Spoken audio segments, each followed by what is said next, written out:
Greetings, everyone. And one of the things, as we move forward, one of the things I want you to consider in this first chapter is why this change? How have we gone from a topic that 25 years ago was barely talked about to a topic that I'd like to believe is maybe the hottest issue in organizations today. But those changes happened for a variety of reasons. And first of all, it's increased competition.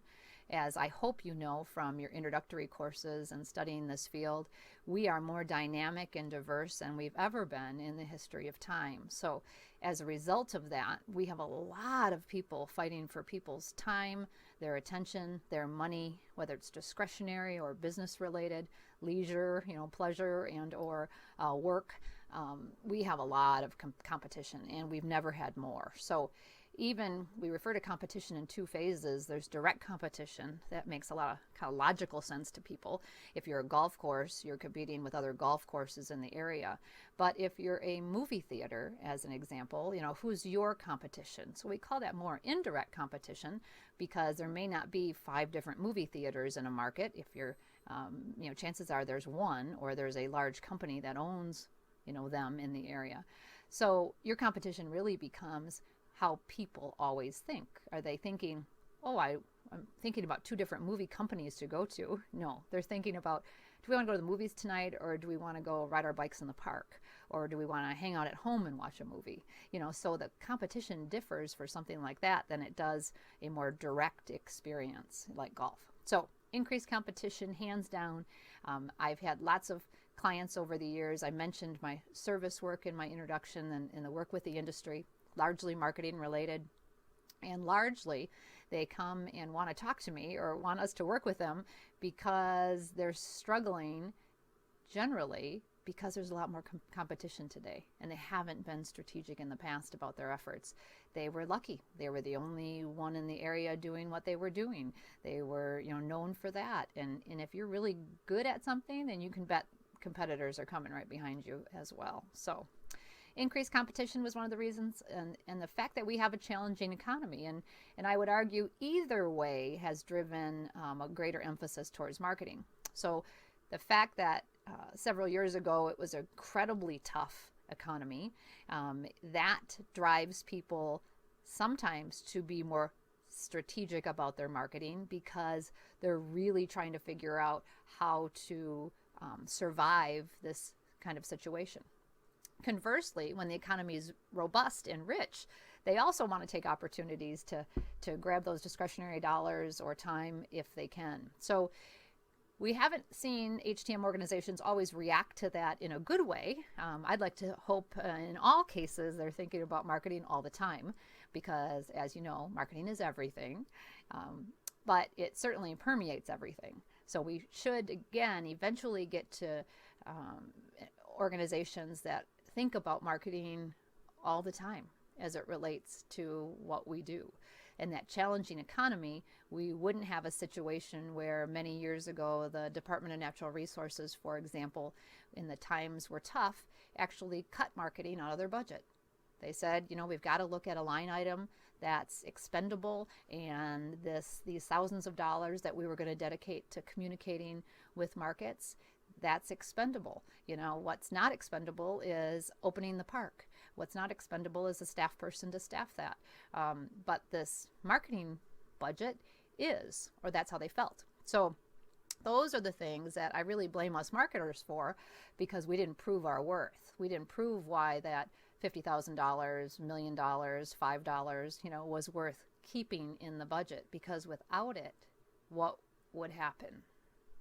So we know of organizations like that, and I'll, throughout the semester, share stories of many of the clients I've had the great privilege to work with. And another one in our Michigan world is Shepler's Mackinac Island Ferry, who have worked with and known as now friends for 25 years. And in the textbook, I have a couple real life stories from them, because they really have a fascinating business. And if you're not familiar with Shepler's Mackinac Island Ferry, is in Mackinac City and Mackinac Island and St. Ignace, and they are one of 3 ferry boat companies that take travelers to Mackinac Island. And they do a lot of other things too. They do these really awesome lighthouse cruises now, and they've really built that business. But in times where the economy was challenging, in a perfect example, many years ago, they would take 1 million visitors between the 3 ferry boat companies, 1 million visitors a year over to Mackinac Island. It certainly still is a very important tourist destination for our state, but that number had shrunk when times were tough to 600,000 and 700,000 people. So automatically 1 million a year, is way different than 600,000 or 700,000 people a year. And so everything is impacted by all of those visitors not or no longer going up to that area. Gas stations, grocery stores, merchandise, outlets, shops, aside from restaurants, hotels, attractions, the things that the obvious tourist kinds of business. So we really permeate all kinds of industries and businesses by driving travelers to markets. So in a challenging economy, one of the things Sheplers recognized is that's when they had to get more creative and spend more in marketing, because instead of having 1 million people they were vying for their attention to take to the island, they now only had 600,000 people they were vying between 3 ferry boat companies. So they wanted to get more strategic and creative, and did so. And one of the ways we looked at is we first went to big data. So I love using that word now, first of all. It didn't exist till a couple years ago, so it's the new hot word. So pardon that, but it is the term that we use in the industry. And so we first went to big data, and we did what I consider one of the most fascinating kind of market research, big data stories that I've had the privilege of working with them. But it was all during a really tough economy. So things are really bad. They're trying to figure out how to be more strategic, and they know marketing is going to be a tool to help them figure that out. So we did several things. And first is we surveyed visitors that had come to the area before, and we surveyed visitors that had contacted the Convention and Visitors Bureau because they were interested in coming to Mackinac City and Mackinac Island. So having that data set, we sent them a survey and said, when you're coming to the area, are you thinking about going to Mackinac Island? And if you are, how would you like to get there? Because one of the things we looked at is we looked at the competition and studied those 3 ferry boat companies and said, what's the experience like? Like, what happens when you ride a ferry boat over to Mackinac Island? I consider it this captive time. You have visitors for 16 minutes of uninterrupted time because they're not going off that boat. And what an opportunity. So one of the first things I did was ride all the ferry boats. And the first things I said to the people helping build the strategy is you have to do the same thing. So in situations where we're working with marketing tools, one of the things we always want to consider is, have we gathered the information we need to make the decisions? And part of that big data is a competitive analysis.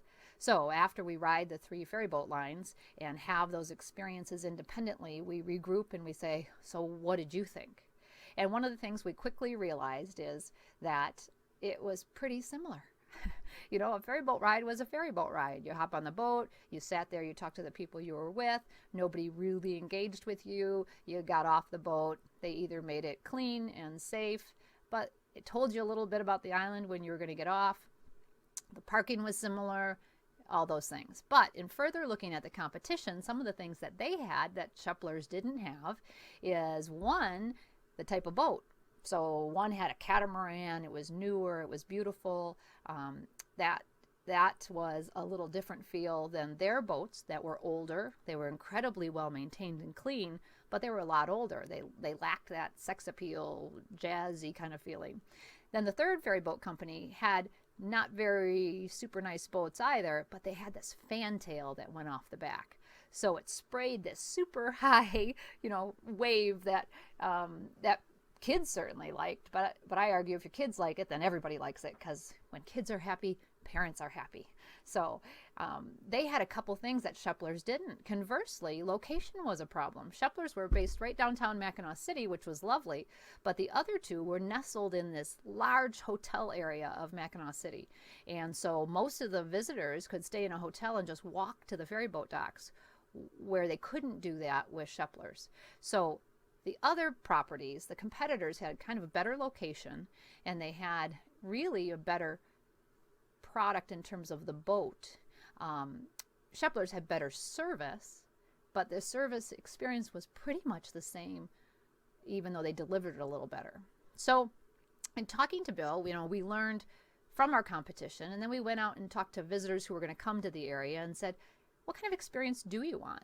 And so we asked them, do you want to just go across the island in a 16-minute boat ride, which is how long it takes? Or do you want to try some other things? And at the time, you look at what are the trends in the industry. And the idea of duck boats are popular. The idea of jet boats are popular. People get across the island in 5 minutes versus 16, and you have a thrill ride kind of idea. But the other thing that I wanted to test was, what about keeping them on the boat longer and making the experience not about a transportation company, but about a tourism provider, and teach them about the Great Lakes and teach them about the Straits of Mackinac there and what was under the water and how long did it take the Mackinac Bridge to be built. And better yet, let's go by the Mackinac Bridge. So Bill Shepler says to me, let's ask him. I think it's a great idea, and let's see what people say. And he said, but let's ask him not only just go by the bridge, let's go under the bridge. And I'm like, now that's brilliant. Let's see what they say. So we sent out the survey research. It comes back, and they say they want fast boats and they want to go under the Mackinac Bridge. And they're willing to spend 40 minutes on a ferry ride instead of 16 just to have those experiences on the Great Lakes. So Bill Shepler says to me, we're gonna let you test it again. And it was a Memorial Day weekend, and one of the most fun moments I've ever had with gathering data. And we stood at the dock and we said to the 150 people in line, pick your boat. This ferry boat is going to go directly across to Mackinac Island. And again, these are people in Mackinac City going to the island. So this boat's going to go direct. This other boat is going to go under the Mackinac Bridge. It's going to take you, 30 to 40 minutes versus 16. But it's going to tell you about the straits, teach you some education, share some things. 150 people in line. He let me say to all of them, which boat do you pick? Same price, so that wasn't a variance, but which one do you want to go on? Well, out of the 150, how many do you think went direct to the island? Come on, guess. Pick a number. What do you think?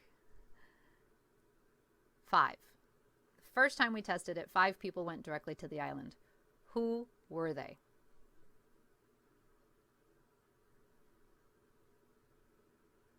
Families? Do you think it was senior citizens because they just wanted to get there? Do you think little kids were just chomping at the bit? I hope you guessed, or at least now you understand, they were commuters. They were people who were working on the island. All 5 of those people were people who said, no, I've got to get there because I've got to get to work. Every other person in line picked going under the Mackinac Bridge. Talk about a fun marketing moment, because you're testing a concept and you're doing it the right way by gathering data and information. And what would your operational decision be? What do you think Bill Shepler said? You said, let's do it. No, he actually said, let's test it again. So the next ferry boat ride, we did the same thing. 100 and plus people in line, asked each one of them, what do you want to do? Guess what? They picked the same thing. 5 people, or a handful of people, went over directly to the island. The rest of them said, let me go under the bridge. Well, that's been a few years ago now. And in that challenging economy, Bill Shepler very wisely, as a business person, said, I'm going to invest in market research. I'm going to understand what's going on several things, not just that issue. We also surveyed them about pricing and services and all kinds of things, but this being the most important. And he changed the whole ferry boat experience in what he did. The second level of that was, I wanted him to do it at 8 a.m. when no one was on a boat, because I'd like to drive demand. Because honestly, at 2 o'clock, that ferry boat's packed. There is enough people on. But if you think about all the departures they have to the island, we as marketing people have to study, what does that mix of business look like? How many people are on every one of those boats every day of the week? I don't need to do much to fill the 2 o'clock ferry. I need to do a whole bunch to fill the 8 a.m. ferry, the 9 a.m. ferry, the 10 a.m. ferry. Well, how about the 8 p.m. ferry going over to the island? So you can kind of see that bell curve in terms of numbers, and thank goodness he collected that data. So I could collect the data and analyze the information to say, okay, now I know what percentage we are full on those boats on any given day, month of the year, etc. As a marketer, I want to focus on the times they're empty. That's opportunity lost, and my job is to fill that boat all the time. So I say to Bill Shepler, let's do it at 8 o'clock. I think this is such a hot concept with people that if we communicate it well and they understand it's available, we can drive them to 8 and 9 o'clock and get those kids up so they can have that experience. Because otherwise, if they go at the noon ferry, the noon one's going to go straight across to the island. But if you pick the 8 a.m., you could do that. So in our compromise, Bill didn't want to go that early, but he was willing to do the 11 a.m. first and then the 10 a.m., etc. And then today, so we started with one ferry ride that summer, and it worked for them. They did a great job communicating that to the people they wanted to serve. So they highlighted it on their marketing material. They shared it in presentations, whether it was going to the American Bus Association or the National Tour Association convention and booking groups of people on motor coaches. They told them about that experience and drove people because it was a hot thing to do. Today, at least last season, they had 4 ferry boat rides that went to the island in the course of every day, both from Mackinac City and St. Ignace now. So it continues to be a hot concept, but you can bet competition started doing it after they did. The good news were they could do it better. They delivered it better because service was one of their strengths. So even though their boats are not as great, even though their location wasn't as great, they created a whole new experience for visitors and drove them at times that demand was down. So I know a long explanation about a challenging economy, but it's fascinating to me how organizations in our field either embrace marketing during this time or look at it as a line item they can get rid of. My feeling is we tend to get rid of it more than we embrace it. So that's why I'm leaving you with the Bill Shepler story. So changing consumer public demand, certainly the internet and access to information has changed that. We are the most well-traveled, well-educated group of people in the history of time. So as a result of that, people change what's important to them, how much they know, how much they value. So we have to stay up on that. Funding challenges. When every time I present about marketing at a conference, I'll say to the professionals in the field in our industry, I'll say, why are you here? Like, what is it that makes you want to come listen to a session on marketing? And I have them fill out an index card and they answer a couple questions. And generally, it's based on we're having funding challenges with our own organization, maybe like the YMCA story. Hey, no more preschoolers or young kids are coming anymore. That's a funding challenge. It also was related to we have a lot of competition now. We don't know what to do. And those tended to be the 2 most frequent answers. So funding challenges certainly drive. There's nothing like being shocked with your revenue for the month or your profitability for the month and going, holy criminy, what are we going to do? So I always say, I don't care why you're here. I'm just glad you're here. I'm glad you're here to explore this, because if I did marketing the same way I did 20 years ago with Marriott, I would be failing today. You know, I shock myself at saying I wrote a textbook about marketing that I knew the minute it went to press, it was already outdated. And so in our course of the semester, I'll supplement some of our materials because it changed immediately. In fact, I actually made a call to the publisher and said, hey, because it hadn't gone to press yet, and that took a whole year by the time I was done writing, by the time it got formatted and laid out, etc. That was a whole year. And I said to them before it had gone to press, or I hadn't thought it had gone to press, I called and said, can we change a chapter? Because it's an evolution. Marketing has never stayed the same. So you're writing a book that's outdated immediately, and they said, no, it's already gone to press. And I'll never forget that moment, because what it really did was taught me a lesson that, you know what, it really is out of date all the time because everything's changing so rapidly. So we have today, one of the other influences that have affected marketing is a greater need for accountability. We are no longer allowed just to do things. We have to prove and measure what we're doing. Metric is the other hot word, or measuring what our impact is. State of Michigan has just done that as a state. The governor has made every office at the state level now have metrics that are measured, and departments are evaluated on based on, did you do what you said you were going to do? So state park system, do you have more visitors because you said you were going to have more visitors? Did you get the million more? Did you reduce your employee turnover? So we are all being held accountable. It's no more easy road. And I say, if you're working for an organization that lets you get away with ambiguity and lets you get away with no real goal setting or etc., don't set yourself up that way personally. I don't care if my supervisor doesn't demand it of me. I say demand it of yourself. I will guarantee the more goal-oriented and specific, objective, and strategic you are about your own career development job, the more outcomes, the better outcomes you'll have. The research supports the power of goal setting. And just because we haven't been held accountable for number of visitors coming and profitability and revenue and turnover doesn't mean we shouldn't be. So I hope you do that. Advanced technology has blown up everything in marketing. As we already indicated, information is shared in a very different way. In the last 10 years, it has completely changed. And if the number one thing hit on the internet is travel, which it is, but travel-related information is the most often cited thing on the internet. So we know we have a powerful tool there, and we've seen dramatic changes in our industry. And that technology changed everything from how educated people were on topics to how we communicate and tactically what we'll do differently. So the marketing plan, even this semester that we're developing, doesn't look like the marketing plan we did 5 years ago.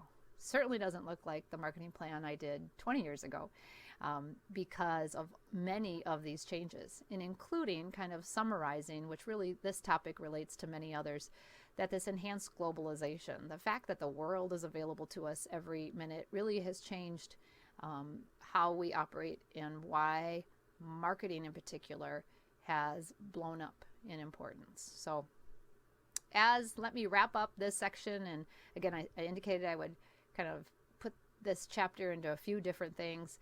This first section was really designed to plant the seed with you on, I hope already, that what you thought marketing was in HTM is different.